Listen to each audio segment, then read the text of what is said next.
Hello, everyone, and welcome to our webinar on e-invoicing mandates on the examples of Germany and Poland. My name is Rafał Trojanowski, and I am an e-invoicing compliance expert at Comarch.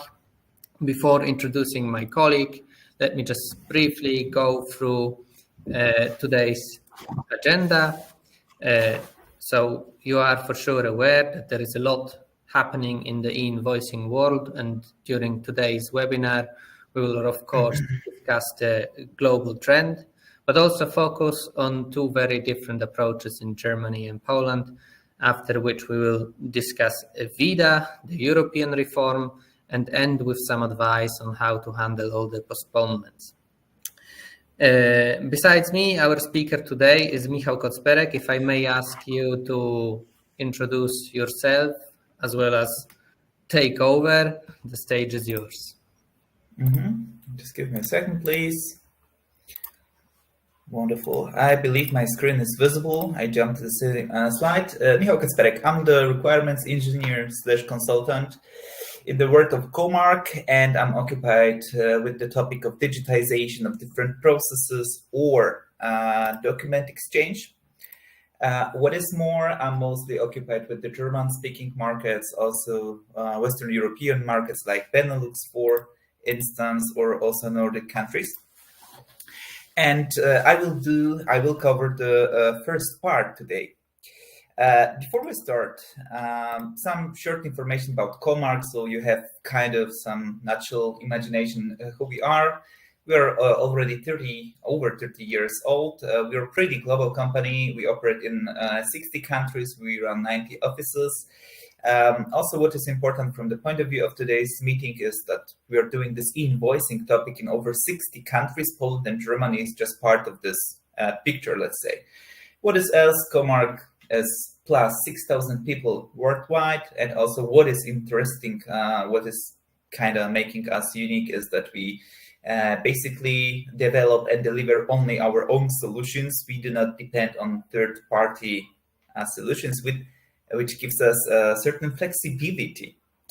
And the other thing I just want to mention for your information that we are not, let's say, beginners in the world of e-invoicing. This might be, let's say, recognized by different companies we work with. I'm pretty sure you know the brands. For example, the Schwarz Group, so each country where you can go and shop in Lidl, you can be sure that Comarch is also delivering the invoicing service.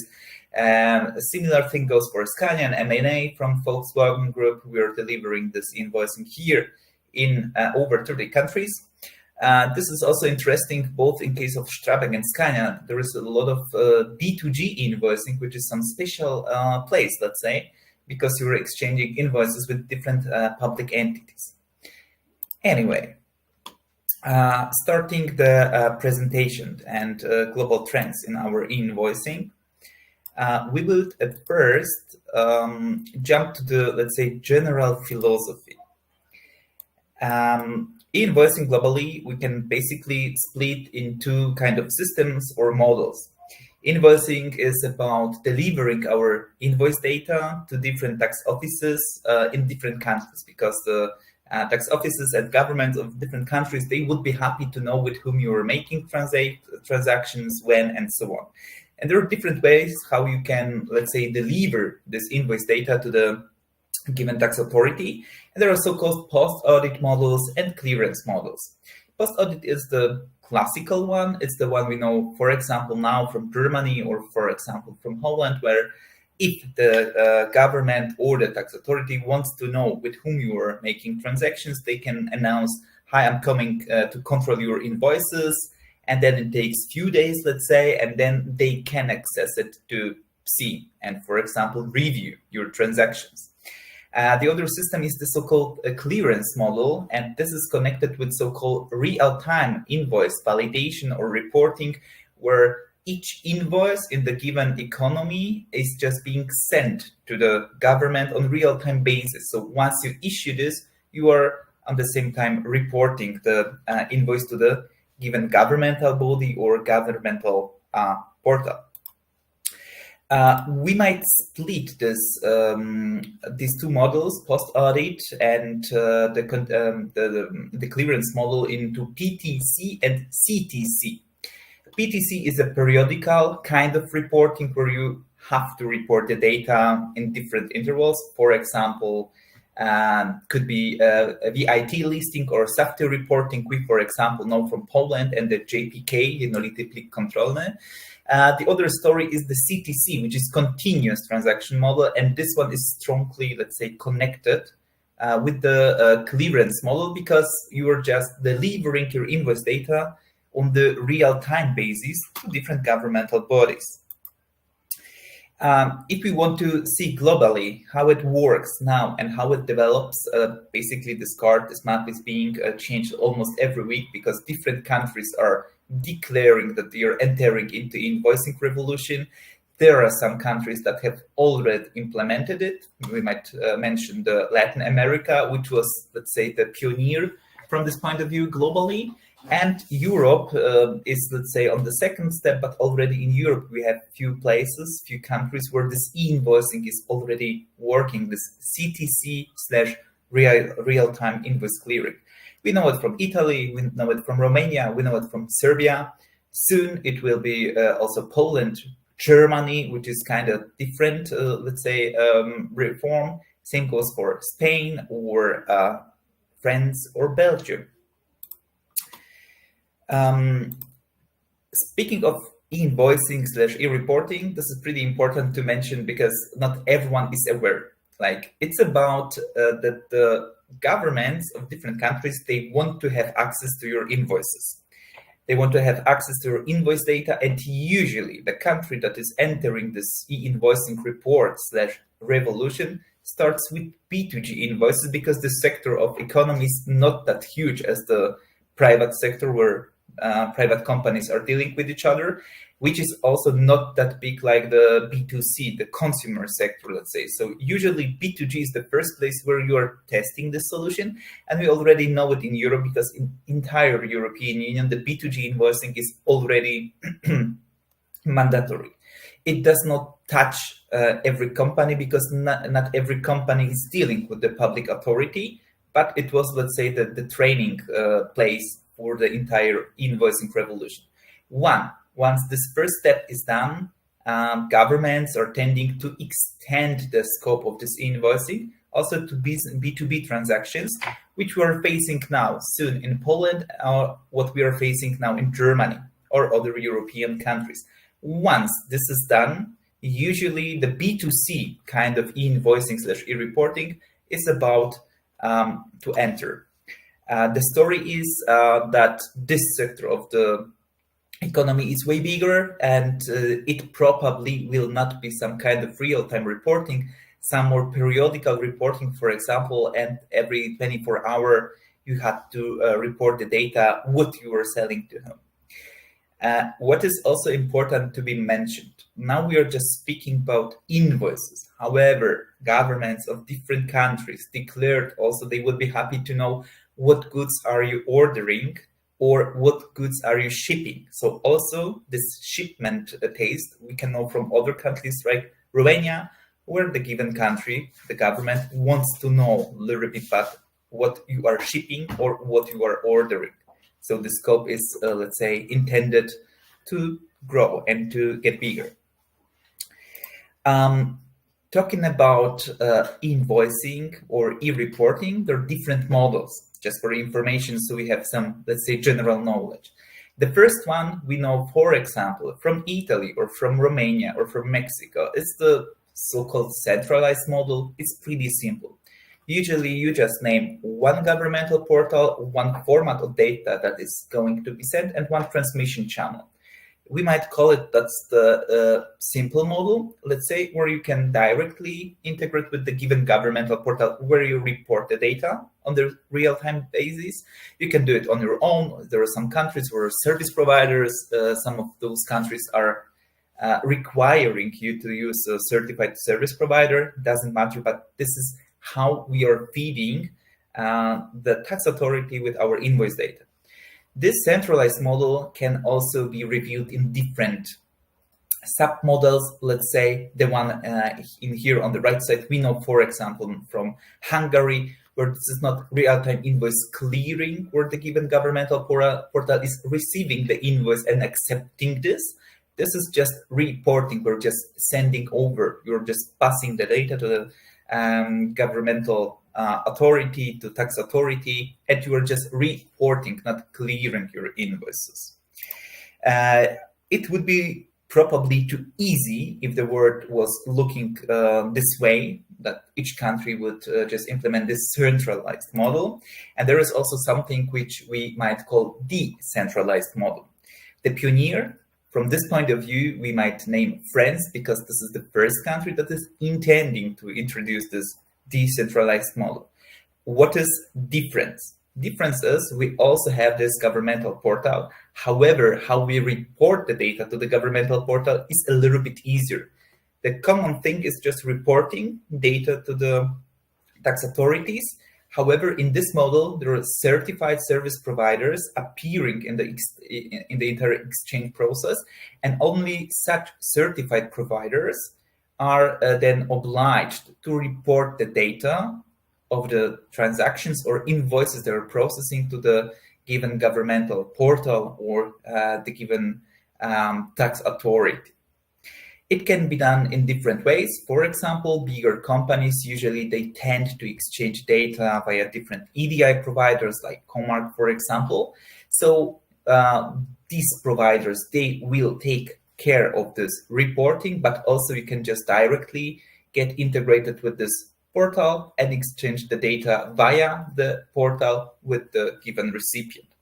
Also, this model is having different deviations in different countries.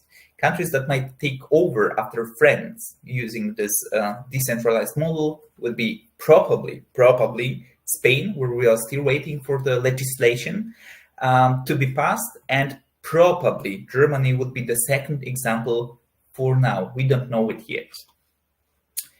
Good. So once we made a little bit of introduction, how this invoicing works, what are the different models, the post-audit and the clearance one, what is CTC and PTC, and what are the central and decentralized systems, we will jump to the overview of Poland and Germany. But before it happens, there is a survey popping up in here, so you are kindly asked to answer.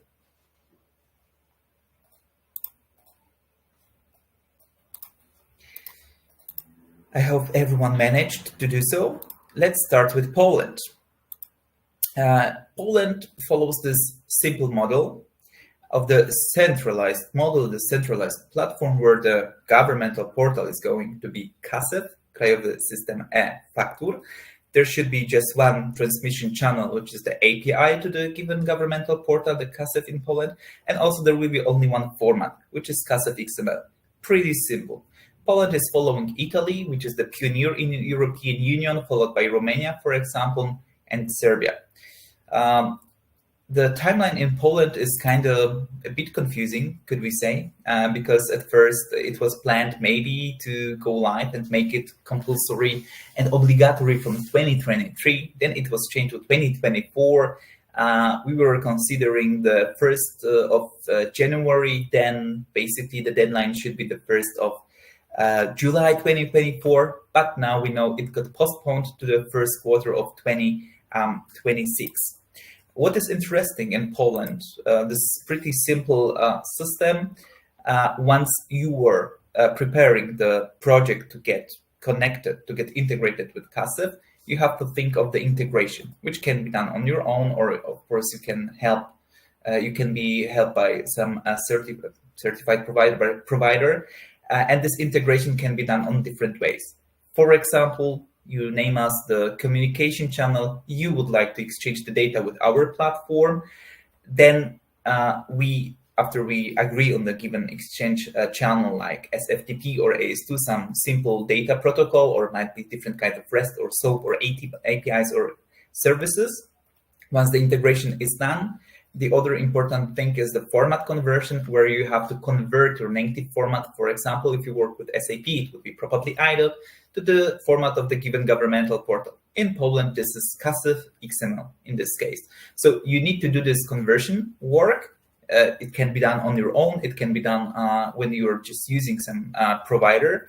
Also, some other important thing you have to keep in mind is validations. Always before you send your documents to the given governmental portal, think of the validation, whether your document is technically okay with the requirements of the legal requirements of the given country. And on this stage, for example, duplicate invoices can be, let's say, recognized and fished out.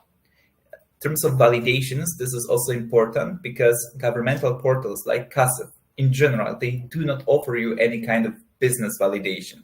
So, for example, they will not compare your data from the purchase order, your dispatch advice against the data you are having in your invoice.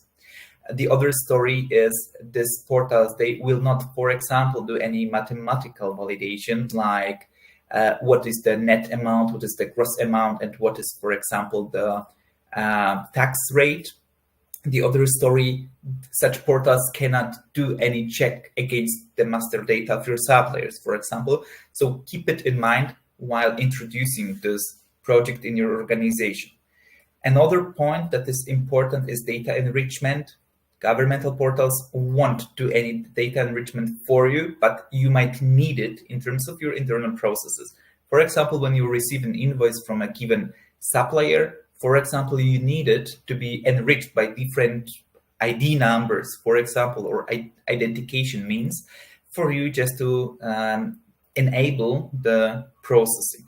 The other story is on archiving. In Poland, it's pretty interesting because the state itself offered the archiving service, which is rather untypical on the map of invoicing reforms globally. We also know that the Serbian state is offering this archiving solution. Anyway, this is, let's say, offered by the state. You can always consider a parallel archiving. What is also important in terms of CASEW is you can sleep well and you can be, let's say, steady. You can keep calm while you have received so-called acceptance stages. And then in terms of CASEW, this is so-called CASEW ID. In other countries, these are different serial numbers or digital seals or digital signatures. Once you receive this document, then you can be steady and you can sleep well. So this is Poland, let's say. The other story is Germany. Germany is rather complicated. Remember when I was talking about different CTC, PTC, clearance model, post-audit model, and so forth?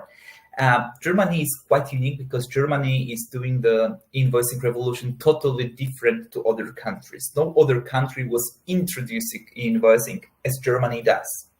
What is the first interesting thing? Theoretically, in Germany, you have to be in line with the invoicing law from 1st of January 2025, which is the next year. However, it's not that simple like in Poland, for example, or it will be the case in France where there is a certain deadline and there is the portal, there is the way of communication, and there is also the given format. No, in Germany, it's totally different. There will be no governmental portal introduced in the next few years, at least. What Germany is doing, Germany is pretty well based on PDF exchange. When you talk with average German middle-sized or small company, they are over 90% of invoices they're receiving or they are sending, they are just PDF. So we might say that this economy to some certain big extent is based on PDF exchange. And not to make it too much shocking for German taxpayers and German industry and German economy is you don't make this, let's say, drastic change to some structured data. Before it happens, at first, you have to be able to receive and process e-invoices. What we also understand by e-invoice is the e-invoice, which is structured and is in line with the CEN 16391 European norm. For now, in Germany, there are two formats that are officially, let's say, CEN conform, which is Zugwert and X-Rechnung. There is this tiny crown in terms of Zugwert because this is, we might call it a little bit the king of the German invoicing regulation and reform, because Zugwert is a PDF with an embedded XML. So once you introduce this format to the commerce, companies will be not that much shocked, because if they are processing PDFs now, they will also be able to process Zugwert, because that's the PDF. The other story, if you want to make use of the structured data, you can always process the XML that is attached. In terms of X-Rechnung, this is just a special kind of XML. However, there is no, let's say, PDF component of it. You can make it PDF, let's say. What is interesting in Germany as well is, at first you are covering the incoming part. So theoretically, officially, you are obliged to be able to receive and process your invoice data. And this is interesting because on the level, this is in the theory, and formally you're just obliged to receive them, but in reality, indirectly, you are also obliged to be able to generate such documents and send them over. Why? Because starting from 2025, it can happen that, for example, your customer will say no to PDF invoices, and then what is your choice? You can send them paper. You probably want to avoid, because you're getting paid later than sooner. Or you have to switch to EDI. If you have no EDI, probably arranging this would be pretty costly. Or you have to align with the CE and conform documents. So on the formal level, you are just you're just obliged to be able to receive and process, but on the factual, let's say, layer, we're also obliged to be prepared for the case where your customer says, sorry, there is no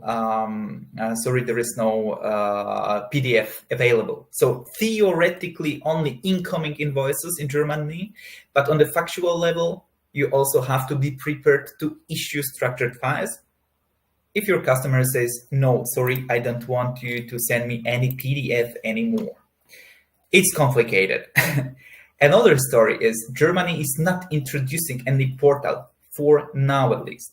It is going to change in the next few years. However, we are not really able now to assess how would it look. The story is there were some rumors that the German state will introduce some kind of Rechnungsschreibungsportal, which means a portal where you can generate an invoice that would be a decent Zugwert or X-Rechnung. Why? What we know from our colleagues from the implementation team, a lot of companies in Germany are not able to generate a proper Zugwert or X-Rechnung according to the specification. For example, in case of Zugwert, both the PDF and the structured XML are not correct and not in line with the specification. It has to be changed. So we are expecting probably there will be some official portal delivered by the German state, probably some web-based application where you might generate a decent Zugwert or X-Rechnung, and probably this would lie some kind of soft law and standard and reference point for other, let's say, companies or providers to know which version of Zugwert you should work with, or X-Rechnung. Also, this catalog of formats can grow. It can be probably in the future, Edifact probably is going to be in line with the CEN norm officially. Now I was told it was on the factual level. In the later stage, Rafael will probably tell you more. What is also interesting and important, there is no channel, there is no portal, there is no channel. So what are doing our customers usually to be prepared for the invoicing revolution in Germany? They are making them let's say, capable to receive such Zugwert or X-Rechnung per email, and they need mechanisms to convert it, because usually their IT systems like SAP or other ERP systems, they are not able to process XML in the Zugwert or X-Rechnung by default. So you need this format conversion. You also, for example, know, and I was mentioning within the Polish mandate, how we can reflect the structure, how the data should flow in Germany. So email would be still, let's say, pretty widely used. I know it's pretty barbaric. It's pretty, let's say, fraud sensitive, and there are different possibilities how we can abuse it. So, but still, email is working, and while you are receiving your Zugwert, for example, per email, you will need proper AP automation tool, how you process this data. So, for example, you can fish out different fraud attempts. For example, that the given company is not even your supplier, or for example, the entire invoice seems and looks legit, but only the bank account number, for example, is not correct with the master data you're having.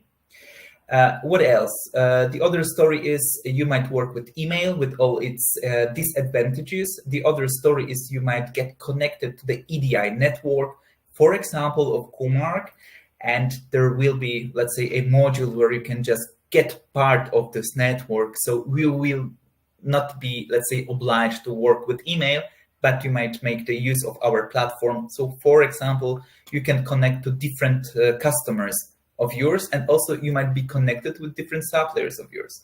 What else? There might be some other channels like EDI, which is already happening now. Probably not everyone will switch to EDI, or PEPL. I'm about to finish, but there is also some kind of list of things that are important. We know from, let's say, real life. So our customers, for example, are asking us a lot about PDF visualization, not only in Poland or Germany, because this is funny, because a lot of your suppliers, or where you are the supplier, probably you have contractual clauses where you have to send a PDF invoice to get paid. Doesn't matter, there is some governmental portal where you already reported your data. Your contractual obligation is to pass the PDF document to your to your customer to be paid. And this is kind of a little bit barbaric from the point of view of the digitization, but still, there are different rules in different countries how you can create PDFs. For example, in Poland, you need to include some QR code. In other countries, there are no rules. You're just, let's say, you're just sticking to what data you deliver to the given governmental portal. In some countries, there is, let's say, 100% standardization where each invoice in the given economy has to look exactly the same way. The other story is also, in some countries, this is admissible that you include your corporate identity, your logo, your colors on the PDF visualization. In some countries, not. I was also told of some barbaric cases where you had to print the PDF to paper, send over per post to get paid.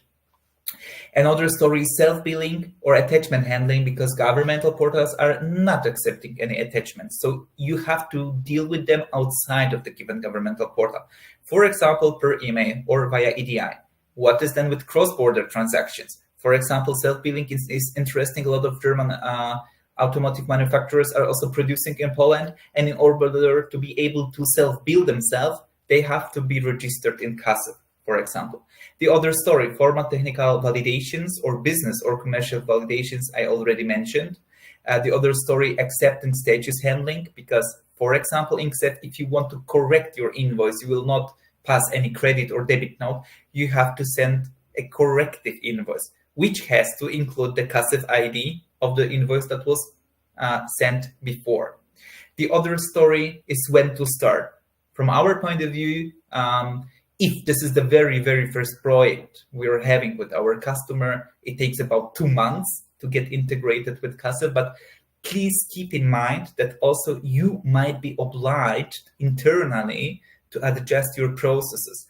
For us, it could be 2 months, but for example, for your organization, it might be half a year. We already know such cases from different customer of ours. So this is rather to be recommended to be early adopter, and please not wait to the last quarter before the application kicks in. Let me just check. I think I'm pretty done. I'm thinking if I covered all the things. Please, I see there is the chat is, let's say, working. Please ask us questions. If we won't be able to address them now, we will do it after. We might just talk a few hours about these topics today. It's a nutshell. Rafał, please take over. Thank you. Yeah, thank you for this detailed overview on what is expecting us in these countries. But I believe that we first should continue with the next survey. Here it is, exactly. Please submit your vote. I'm going to do the same on my side here. Yeah, that was quite detailed. But the discussion on Germany usually allows for a smooth transition to the pan-European discussion as well, mainly because the approach from a legal perspective is quite similar on EU level, or maybe it would be more accurate to say that the Germans in a way followed the principles of ViDA. So the difference between Germany and Poland presented by Michał could be summarized by saying that the countries focus on something completely different as the base of the mandate. Whilst for Poland, the core of the mandate lies in controlling the transmission channel by creating a centralized platform to be used by each and every taxpayer. The Germans started by a simple change of the definition of the invoice in their VAT Act, which has different consequences. And of course, the Poles did change the legislation related to the definition as well, but they only added a new term to the VAT Act, by the way, not really in a pretty way, as it is a bit confusing because it kind of redefines terms which are already well established in other countries and even in the B2G world. So yeah. But bottom line is the technical aspects of the developed platform determines the shape of the legislation. The Germans started with the legislation and the technical framework is supposed to follow a few years later, once the taxpayers will more or less be adapted to a certain standard, or in this case, compliant to the European norm. So to speak, in other words, a legal change is the first domino to fall in the e-invoicing reform we see in Germany. But back to the European development, you may or may not know that the EU was a bit late to the party in terms of regulating and harmonizing the e-invoicing landscape in Europe. A long story short, they might have underestimated how many countries will follow the footsteps of Italy and will want to introduce a mandate to minder the VAT gap as the main goal. In other words, the VAT Act, which dates back almost 20 years, is simply long due for a change. And once more and more countries started asking the EU for an okay to derogate from the VAT directive in this context, it became clear that the law needs to be adapted as soon as possible. And I do have a feeling that the change would already be enforced, or at least much more advanced, if it weren't for the fact that the so-called VAT in the Digital Age reform, which is a very suiting name, but a few years too late, wouldn't only cover digital reporting requirements. Another aspect why it's so late, well, similar as in Belgium, where the e-invoicing mandate was also initially part of a bigger reform, similar also as in Germany. If you include the digital reporting requirements in a bigger tax reform, this might create some delays. And we have three pillars of ViDA. The first pillar is what interests us as an e-invoicing provider. It's all about the harmonized approach in the e-invoicing / e-reporting world, which is with its main goal to have a common standard for digital reporting requirements and to introduce mandatory invoicing on intra-community transactions with the option to introduce mandates on national level. The second and third pillars of ViDA are not really going to be part of today's webinar, as they are not affecting our core business. So I am going to skip to the next slide to provide you with some gossip on the ViDA status. Well, the ViDA reform kind of got stuck. Word has it that Estonia, where one of the biggest Uber-like companies comes from, didn't really like the second pillar. And during both meetings of the ECOFIN, which happened a few days and a few weeks ago, no agreement was reached. This means that it is unlikely that an agreement will be reached during the Belgian presidency, which is currently ending, and this is despite the fact that this was one of the priorities of the Belgian presidency, as far as I know. Hungary will follow, and it is yet to be determined if they will want to push through with ViDA or if we will have to wait another 6 months for the next presidency for this topic to become a priority.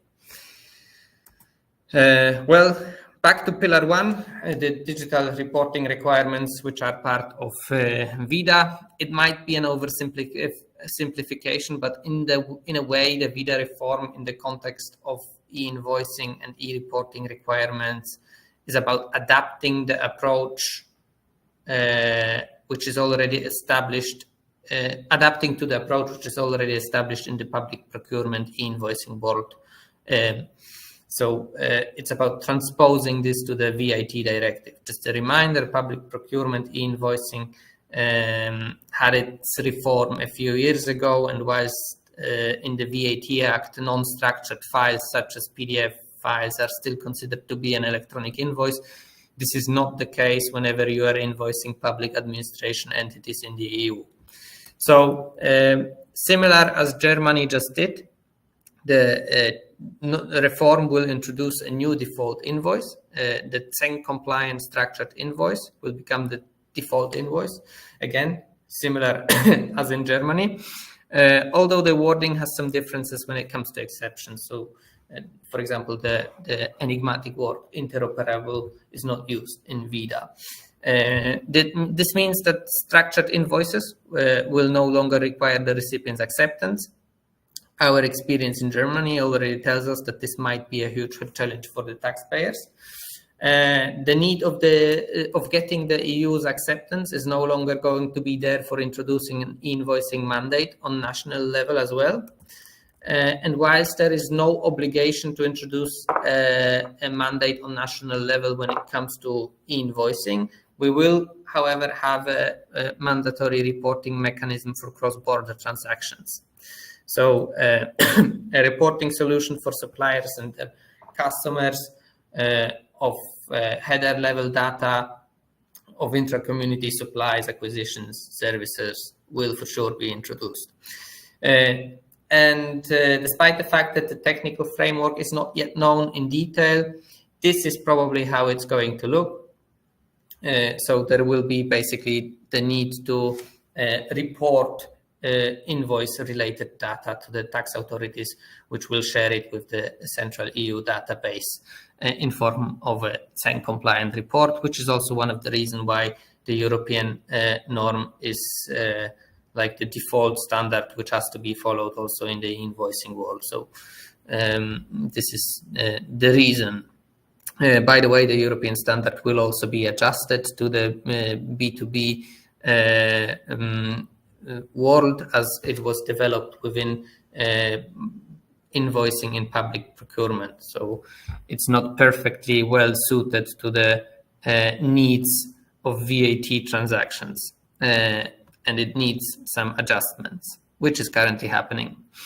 Timeline-wise, no need to be stressed yet. First of all, we are still uncertain of how the new presidency will influence it, but even if everything would go according to plan, the introduction of the first pillar is scheduled for 2030, and countries that already introduced their own models, mostly not really in line with the ideas of ViDA, will have to make some adjustments connected to the standardized framework up until 2035. So they have 5 more years to adjust their solution. We're not speaking, of course, about Poland, France, possibly Spain. So the countries which already got a derogation decision and their solutions are not fully compliant with what is expected to be part of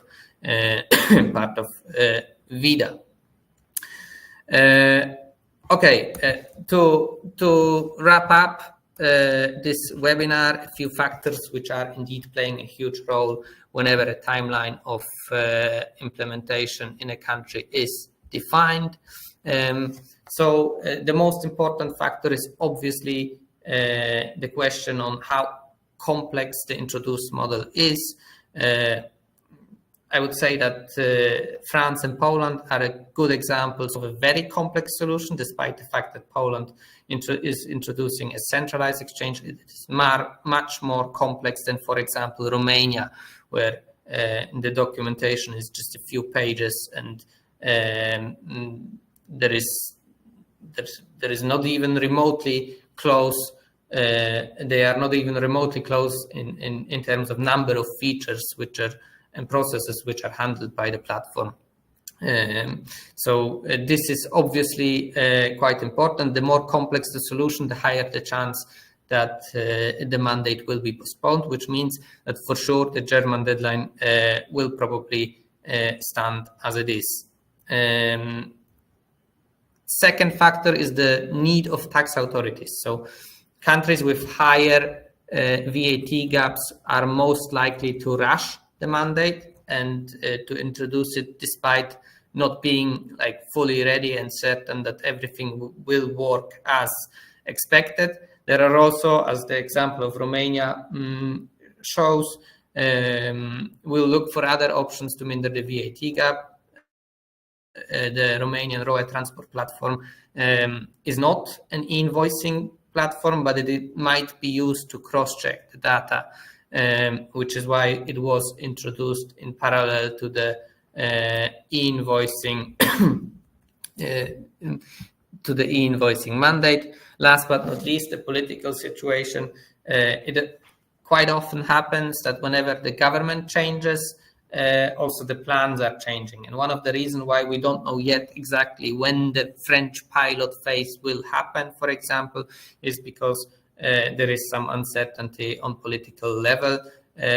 Same applies for Poland, where the deadline was changed after the new government won the elections in the end of last year. So those tax-related matters, as they are usually a burden for the taxpayers, are very often used politically as well. So you just keep in mind that this might influence timelines as well. If there is high pressure to proceed, then there is most likely not going to be a postponement.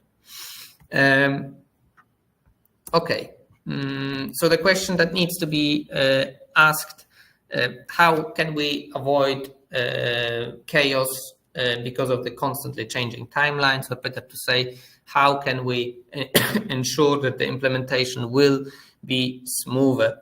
First of all, it makes sense to estimate the most likely timeline, for example, with external providers that have more experience in assessing the readiness of the solution in a country. So we sometimes can quite accurately guess whether there will be a postponement or no. Of course, this is never certain, but it allows for some better planning. Also, the testing of unfinished e-invoicing solutions is an important problem, as they are not fully ready, sometimes even very close to the start of the go live.